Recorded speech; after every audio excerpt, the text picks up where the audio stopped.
কি হবে বাবা, আমি বলতেই পারছি না। আমার গরুগুলো বিক্রি হোক, আমার ছেলেটা যাতে বেঁচে থাকে সেই চেষ্টা করো। গরু যদি বিক্রি না হয় আমার ছেলে মরে না। আমরা এই ব্যবসা করছি, আজকে যদি গরু বিক্রি না হয় আমরা এগুলো পরিশোধ করবো কি করে? আমরা কি করে খাবো? আমাদের বিচুলিওয়ালা বিচুলি দেয় না, ভুসিওয়ালা ভুসি দেয় না, ও বলে জীবগুলোকে কি খাওয়াবো? ফেলতে পারবে? আমার এক না তো গলায় দড়ি দিতে বলো, আর না হলে বিষ আনতে বলো। বিষ তো ফ্রি পয়সায় পাওয়া যায়। লাখ টাকা লোন নেওয়া, সব মহিলারা এসছে আমার বাড়িতে, এসে বলছে লোন শোধ করো। আমি কি করে করবো? চলো আমার বাড়িতে কি অবস্থা। আমাদের ঈদটা করতে দিক, আমরা গরুগুলো বিক্রি করি, কিছুটা যেন অন্তত মুক্ত হয়। এই গরু বিক্রি হবে না, আবার কষাই বন্ধ, মানে তার মানে আমাদের অবস্থা খুব খারাপ। লোকে মারবে, ধরবে, গালাগালি করবে, অতএব আত্মহত্যা করতে হবে। আমি ধন্যবাদ জানাবো শাকিরুল ইসলামকে। সে যে রিপোর্ট প্রেস করেছে একেবারে গ্রাউন্ড জিরো থেকে, আপনি দেখলে আপনার চোখেও পানি আসতে বাধ্য। আজকে যে কাজটা করার দরকার ছিল এক শ্রেণীর বড় টিভি চ্যানেলদের, সেই কাজ করে দেখালেন একজন ডিজিটাল মিডিয়া শাকিরুল ইসলাম। একটু যদি পরে টাকা না দিতে, তেল কেন গলা জড়িয়ে দিতে হবে? খুদি টাকা নেওয়া, আমরা কি করবো? টাকা দিতে টাকা পরে দিতে হবে না? বৌদির গয়না বন্ধক দেওয়া আছে, তাহলে সেগুলো ছাড়াবো কি করে? আমি কি বলবো, আমি মনে আনতে পারছি না। ওরা আমার এক প্যাকেট বিষ কিনে তো দেয়, আমি বিষ খাই। আমার ওষুধ নেই, আমি সকাল থেকে ওষুধ খাচ্ছি।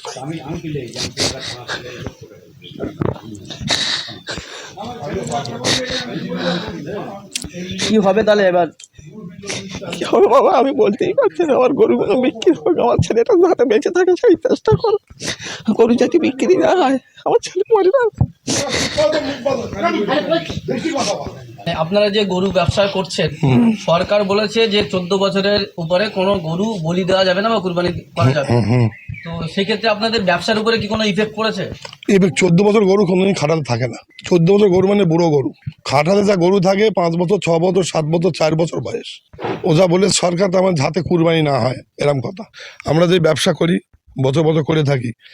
এই যে ভারতবর্ষ চলছে, এই যে আমাদের বাংলায় যে গরুর ব্যবসা হয়, বিহার, উত্তরপ্রদেশ, উড়িষ্যা, বাইরে থেকে গরু আসে। সরকার মনে করে বাইরে থেকে গরু হাঁটা বন্ধ করুক, আমাদের 2 মাস কি 3 মাস সুযোগ দেখ যে তোমরা গরু পরিষ্কার করে ফেলো, তাহলে আমরা গরুটা বেচার সুযোগ পাই। আর এই যে কুরবানির উপরেই আমরা তো ব্যবসা হয়, এই ব্যবসা কোনোদিন চলে না। কিন্তু কুরবানিটা বন্ধ করা মানে ব্যবসাটা বন্ধ। আমি চাই কুরবানিটা এবারটা হোক, সিস্টেম বেঁধে দেখ, সিস্টেম অনুযায়ী কুরবানিটা হোক। পরের বারে না হয় আমরা কুরবানির জন্য আমরা বেদির ব্যবসা করবো না, গরু পুষবো না, অন্য কিছু করে খাবো। আমাদের ব্যবসার কোনো পুঁজি নেই। আমাদের ব্যাংকে লোন আছে, লোকের কাছে ইন্টারনেট টাকা আছে, ভুসির দোকান আছে, ওষুধের দোকান আছে, বিচুলি আয়লা আছে, সবই আমাদের দেনা করে করা। কিন্তু এই গরু বিক্রি হবে না, আবার কষাই বন্ধ, মানে তার মানে আমাদের অবস্থা খুব খারাপ। লোকে মারবে, ধরবে, গালাগালি করবে, অতএব আত্মহত্যা করতে হবে। ওই তো কিছু করার নেই। দেনা না থাকতো তাহলে আমি না সংসার, আমি অন্য জায়গায় মজুরি খাটুম, 400 টাকা রোদে সংসার চালাতুম। কিন্তু এখন যে 30 লক্ষ টাকা দেনা, সেটা আমি চালাবো মানে? গরুর ব্যবসা করতে গিয়ে দেনা করে? হ্যাঁ হ্যাঁ, দেনা হয়ে গেছে। ওই কাঁচা ব্যবসা, গরু মরে, এই যে কারুর কাছে টাকা থাকতে কেউ তার ব্যাংকে থেকে লোন দেয় না। আমার লোন আছে, আমাকে মিডিয়া আছে, আমি প্রমাণ দেবো। আমার ব্যাংক অফ ইন্ডিয়ায় লোন আছে, পাঞ্জাব ন্যাশনাল ব্যাংক, ওতেও লোন আছে, তার প্রমাণ দেবো আমি। আমার টাকা থাকলে কেউ তার সুদ করে নেয় না। মানে লোন দিয়ে গরু হ্যাঁ ব্যবসা? হ্যাঁ হ্যাঁ হ্যাঁ। আর এটা কত বছর ধরে করছে? আমি করছি 15-20 বছর। লকডাউনে একবার ভেসে গিয়েছি, আবার এই দেনা করে আবার এই চালাচ্ছি। এইভাবেই চালাই আমরা। এই যে মানে প্রতি বছর কুরবানির সময় আপনাদের গরু? হ্যাঁ, গরুগুলো বিক্রি হয়। এই সারা বছরের পরে 2 লাখ, 3 লাখ, 4 লাখ টাকাটা লাভ হয়। এটাই আমাদের সংসার সারা বছর চলে। এর উপরেই সব। যখন আমাদের না হবে, আমাদের সুযোগ দেখ, আমরা বন্ধ করতে ব্যবসা করবো না। নতুন সরকার এসে তারা এসে এই নিয়ম করে? হ্যাঁ, নিয়ম ঠিক আছে, নিয়ম আমিও মেনে নেবো, সময় দেখ। আমরা অন্য কিছু বলি না, নিয়ম মানবো। আমি নিয়ম মেনে নেবো, সময় দিতে বলছি। একবার আমার নাম হরে কৃষ্ণ ঘোষ। এখন কি অবস্থা তাহলে আপনাদের? আমরা চাই কুরবানিটা হোক সিস্টেমে, কুরবানিটা সিস্টেমে হোক, কষাই দিয়ে বিক্রি করার সুযোগটা দেখ। আগে কুরবানিটা হোক সিস্টেমে, যে গরুগুলো আমাদের দাঁড়িয়ে যাবে লাস্টে কষাই দিয়ে আমরা বেচবো, এই আমাদের কথা। এইদিকে বিজেপি বিধায়ক আপনার লেখা পাত্র, তিনি গরু আটকাচ্ছেন, বলছে গোমাতা বলি দেওয়া যাবে না, গোমাতা কোরবানি করা যাবে না। আমরা অত ভেরিফাই করিনি, শোনা কথা। উত্তরপ্রদেশ কানপুরি গরু নাকি ওখানে কাটাই হয়, ওখানে বিদেশে সাপ্লাই হয় মেডিসিন দিয়ে। সেগুলো কি করে হচ্ছে? সেগুলো কিভাবে হচ্ছে? তাহলে গরু বলি দেওয়া যাবে না, তাহলে গরু বন্ধ করে রাখুক না। ঠিক আছে, এক মুসলমান ভাই বলছে আমার সঙ্গে আজ, আমাদের ইসলামে তো লেখা নেই যে গোমাংস খেতেই হবে, তা আমরা খাবো না। কিন্তু সিস্টেম করুক। আমরা হিন্দু মানুষ হয়ে আমি যে মুসলমান গোমাংস খাক আমি বলতে যাচ্ছি না, আমার সব দরকার নেই। আমি বিজেপি সরকার এসেছে, আমি ধরো আমি হিন্দু মানুষ, আমি খুব খুশি, কিন্তু আমি সিস্টেম চাই, সিস্টেম ছাড়া আমি কিছু চাই না। আমার নাম হরে কৃষ্ণ ঘোষ। এখানে গোমাতার জবাই করা যাবে না, হত্যা করা যাবে না, কি বলবেন? এই তো সামনে তো কুরবানি বেচাকেনা হচ্ছে, একটা গরু বেচাকেনা পার্টি আসে না, কারকে বেচবো গরুগুলো, কাকে দেবো? যে পার্টি তারা কুরবানি বলছে, কুরবানি হবে না, কুরবানি করতে দেবে না। হ্যাঁ, আমরা এই ধার দেনা করে বছরে এরকম গরু বছর তুলি, বৌদের গয়না পায়না বন্ধক দিয়ে ধার দেনা সুদি পুদি টাকা ব্যবসা এটা আমাদের করা হয়, আবার বেঁচে কিনে দেনা দুনি তুলে দেওয়া হয়। কিন্তু এবার তো মুড়ি একটাও বিক্রি হয় না। 14 বছর তাকে তো গরু মরে যায় তো অনেক। 14 বছর গরু থাকে? 14 বছর গরু কথা আপনাদের চলবে কি করে? আমাদের চলবে কি করে সেই চিন্তা, চলবে কি করে সেটা পরের কথা। একটু যদি পরে টাকা না দিতে তেল কেন গলা জড়িয়ে দিতে হবে? কেন খুদি টাকা নেওয়া, আমরা কি করবো? টাকা দেবো, তাদের টাকা পরে দিতে হবে না? বৌদির গয়না বন্ধক দেওয়া আছে, তাহলে সেগুলো ছাড়াবো কি করে আমরা? কি করবেন এবারে গরুগুলো? আর গরু কি সেটা চিন্তা করছি, গরু যদি না বিক্রি হয়, যদি না হয়, তো আমরা কি করবো এখন? কোথায় যাবো? সমস্যা ছিল না। না, কোনো সরকারের চাওয়া ছিল না তো। আগে তো আজ তো আমার ব্যবসা করছি, আজ ধরো 18 20 22 বছর ধরে ব্যবসা করে আসছি, কোনো সময় আরাম দেখিনি, এই প্রথম। গরু যদি না বিক্রি হয় কি করবেন এই গরুগুলো? এতটা গরু আছে আপনার, কি করবো গরুগুলো? রাস্তা ছেড়ে দেবো বলুন না? কি করবো আমরা গরুগুলো নিয়ে? খাওয়াবো কি ওদের? আমরা তো ধার দেনা করে, যেরকম বিচুলি দেয় না, বন্ধ করে দিয়েছে, ভুসি দেওয়া বন্ধ করে দিয়েছে, কারণ বাকি থাকে, বিক্রি করে টাকা দেওয়া হয়। কিন্তু এখন তো তারা কোথায় পাবে? তারা ভুসি দেয় না আমাদের, ভুসি সব বন্ধ। বিজেপি বিধায়করা রাস্তায় গরু আটকাচ্ছে, গরু নিয়ে যেতে দেয় না। সেই এই সরকারটা কি সরকার এলো আমাদের কাছে? এটা কি সরকার? মানুষকে মেরে ফেলে দেবে মানে তো? ওরাও তো মানে আমাদের যত এই ব্যবসাদার আছে প্রত্যেকের মরতে হবে আগে। তারা আমরা ধার দেনা করে এত গরিব তুলেছি, এই জন্য বিক্রেতা টাকা তারা কেউ ছেড়ে দেবে আমাদের? বৌদির গয়না করে দিয়ে এসি, সেই ধরো বাংলায় বন্ধক দেওয়া আছে, যদি নাই না দিয়ে বউরা আমাদের কাছে শুনবে, ভালো চোখে দেখবে? আমার নাম অশোক ঘোষ। বিপদে পড়ে গেলেন তো আপনারা। বিপদ মানে এর মতো বিপদ আছে? আমাদের খাওয়া দাওয়া ঘুম বন্ধ হয়ে গেছে। সরকারের কাছে কি বলতে চাই আপনি? সরকার কি করছে? খুলে দিক, মাল বিক্রি হয়ে যাক। হ্যাঁ, সরকার মাল খুলে দিক, মাল বিক্রি হয়ে যাক, তাহলে আমরা বাঁচবো কীভাবে? সরকারের কাছে বারবার নিবেদন করছি, খুলে দিক, বিক্রি হয়ে যাক মালগুলো। আমার নাম অশোক ঘোষ, গ্রাম বামুনিয়া। আমরা ব্যবসা করেই খাই, আমাদের জমি জায়গা কিছুই নেই, ব্যবসার উপরে আমাদের সব কিছু। আজকের এই ব্যবসার জন্যে আমরা সোনা, আমরা সমস্ত জমি জায়গা বন্ধক দিয়ে, সোনা বন্ধক দিয়ে, লোন নিয়ে আমরা এই ব্যবসা করছি। আজকের যদি গরু বিক্রি না হয়, আমরা এগুলো পরিশোধ করবো কি করে? আমরা কি করে খাবো? আমাদের বিচুলিওয়ালা বিচুলি দেয় না, সেওয়ালা ভুসি দেয় না, ও বলে জীবগুলোকে কি খাওয়াবো? গরু কি কেউ নিতে আসছে না? গরু বিক্রি হয়েছিল, তারা আবার টাকা রিটার্ন চাইছে। আমাদের যা টাকা দিয়েছিল, টাকাগুলো তো আমরা খরচ করে দিয়েছি, তাহলে আমরা টাকাটা রিটার্ন দেবো কি করে? তারা গরু নেবে না। এবার সরকার কুরবানি বন্ধ করছে, বলছে গোমাংস খাওয়া যাবে না, ওর জন্যই টাকা রিটার্ন চাইছে। তাহলে আমরা টাকাটা তো খরচ করে ফেলেছি, আমরা টাকাটা আবার কোথা থেকে দেবো? এবার সরকারের উপরে পরিস্থিতি, সরকার যা করবে। সরকার চেষ্টা করুক যেন কুরবানিটা হয়, যেন আমরা এই গরিব মানুষ মরে না যাই। এর জন্য মরণ ছাড়া আমাদের কোনো লাইন নেই। কি লাইন আছে? আত্মহত্যা করতে হবে। দেনা হারা লোক তো এসে টাকা চাইছে, কাকে কি দেবো, কাকে কি বলে আমি করবো? আমার 22টা গরু আছে, 22টা গরুই বিক্রি হবে।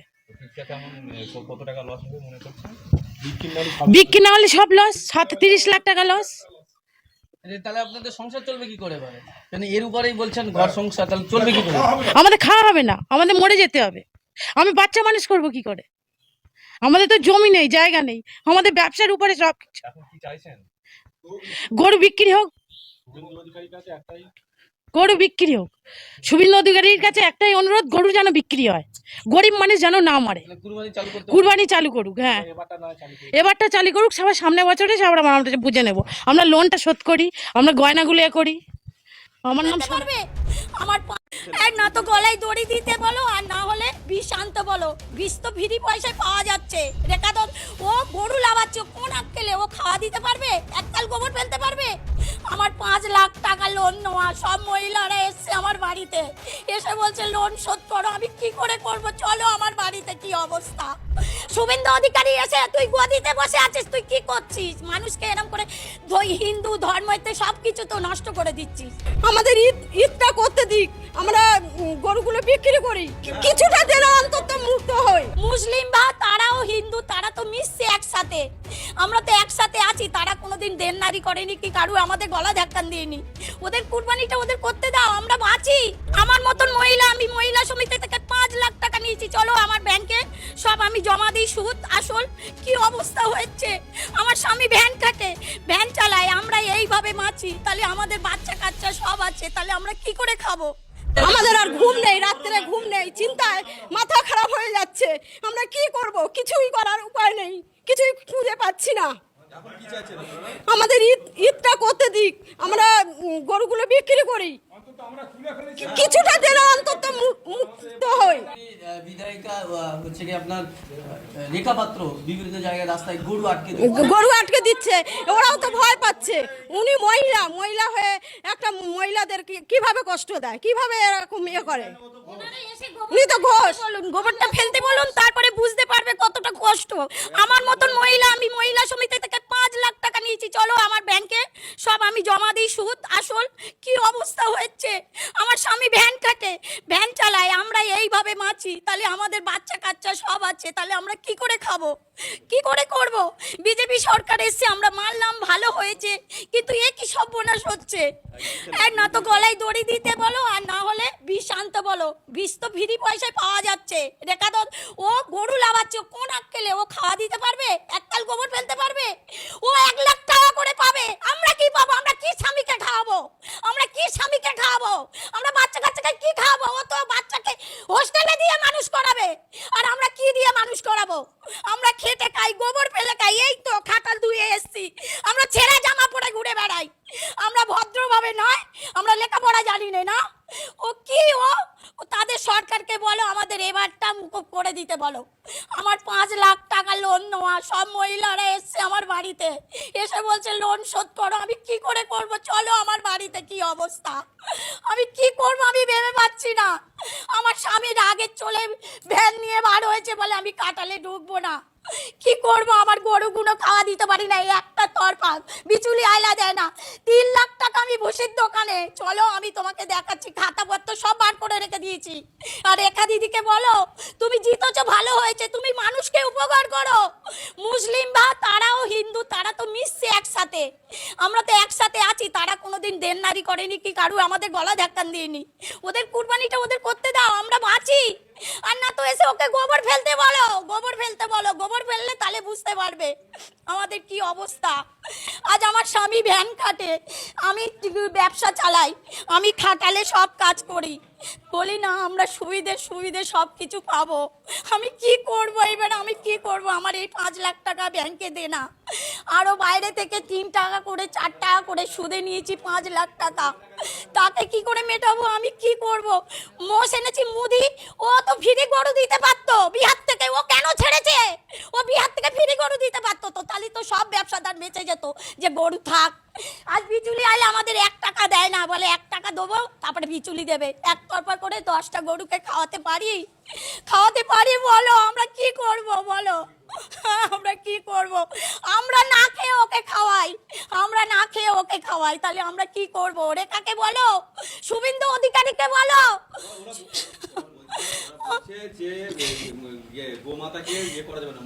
গোমাতাকে পারা যাবে না, তাহলে বিহারে তো ফ্রি গরু দিতে পারতো, মুদি ফ্রি গরু দিতে পারতো তো, তাহলে তো আমরা সবাই সংবেদন করে আমরা তো গরু চালাতাম, আমরা খাওয়া দিতাম না। আমাদের পেটে, আমার মেয়ে একটা এত বড় 5-এ পড়ছে, তাকে 4-5টা মাস্টার, তাকে কি খরচা দেবো? আমার বৌমা কলেজে পড়াচ্ছি, তার লেখাপড়ার টাকা কোথায় থেকে দেবো? মুদিকে বলো। এই ব্যবসা করে লাস্টে ফের ভ্যান কিনেছে, ভ্যান কিনে আমাদের চালাচ্ছে। লোনের কাগজ, চলো আমি টাকা জমা দিয়েছি, এতটা কাগজ, আমাদের লোনের টাকা সব রিসিপ্ট দিয়েছি, চলো। আমার ঘরটা বাড়ি গেলে তো বুঝতে পারবে খাটাল কি কি অবস্থা। আমি নিজে ব্যবসা চালাই, আমি নিজে গোবর টোবর গরু খাওয়া মোষ চান করানো আমি নিজে করি। এটা মিথ্যে কথা নয়, এটা সত্যি পুরো। রেখা দিদিকে এসে একদিন এসে আমার বাড়িতে এসে বসতে বলো। শুভেন্দু অধিকারী এসে তুই গদিতে বসে আছিস, তুই কি করছিস? মানুষকে এরকম করে হিন্দু ধর্মতে সব কিছু তো নষ্ট করে দিচ্ছিস। মারপিট হবে, শেষ হয়ে যাবে। আমার মতো লোক তো পুরো